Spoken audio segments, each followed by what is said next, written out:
Basically ഞാനൊരു veterinary സർജനാണ്.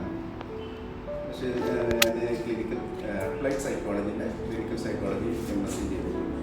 അത് ചെയ്തിട്ട് കുറേ കാലമായി. പക്ഷേ എനിക്ക് ഉള്ളിൽ എപ്പോഴും ഉണ്ടായിരുന്നു ഒരു കൗൺസിലിംഗ് കോഴ്സ് ചെയ്യണമെന്ന്. അപ്പോൾ കുറേ ആയി വിചാരിക്കുന്ന മൈൻഡ് റീഡിങ്ങിനെ പറ്റിയിട്ട് കുറേ മുന്നേ ഞാൻ കേട്ടിട്ട് ഞാൻ ഒരിക്കലും കണ്ട് വിളിച്ച് അന്വേഷിച്ച് ബെഞ്ചമിൻ സാറാണെന്ന് തോന്നുന്നു കണ്ട് ഒന്ന് ആൻസർ ചെയ്തു. പക്ഷെ ഇപ്പോഴും ഞാൻ വരുമ്പോഴും എനിക്കൊരു ഡൗട്ട് സ്കെപ്റ്റിക്കലായിരുന്നു. ചെയ്യട്ടെ വേണോ വേണ്ടേന്നില്ല. അപ്പോൾ ഞാൻ എന്തായാലും വിചാരിച്ച് തീരുമാനിച്ചതല്ലേ, വന്ന് നോക്കട്ടെ എന്ന് വെച്ച് വന്നു. അപ്പോൾ ശരിക്കും വന്നപ്പോൾ വളരെ നല്ലതാണ്. ഞാൻ ഈ ചെയ്ത MScക്ക് എനിക്കൊരു യൂസ്ഫുൾനെസ് ഉണ്ടാവണമെങ്കിൽ അത് ശരിക്കും ബേസിക്കലി ഈ കോഴ്സ് കൊണ്ട് എനിക്ക് നല്ല ഉപകാരം ഉണ്ടെന്നാണ് ഞാൻ വിശ്വസിക്കുന്നത്.